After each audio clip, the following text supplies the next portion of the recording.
আজ চলুন ছোটবেলায় ২ মিনিটে তৈরি হয়ে যাওয়া ম্যাগিটাকে আরেকটু বেশিক্ষণ ধরে রান্না করি। না, খুব বেশিক্ষণ লাগবে না।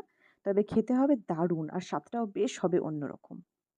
তাই ১ম এই ২ চামচ মতো তেল গরম করে তার মধ্যে দিয়ে দেবো কুচি করে রাখা রসুন, কিছুটা লঙ্কা কুচি, পেঁয়াজ এবং ক্যাপসিকাম। এবার এটাকে ভালো করে নেড়েচেড়ে হালকা করে ভেজে নেব।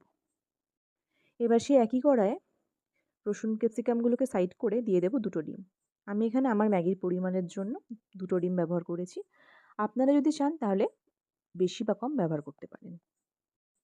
এবার সাথে দিয়ে দিলাম একটা করে হালকা নুন এবং কর্ন। কর্নটা যদি আপনাদের কাছে অ্যাভেলেবেল না হয় তাহলে আপনারা ওটাকে স্কিপ করতে পারেন। এরপর দিয়ে দেব লাল লঙ্কা গুঁড়ো।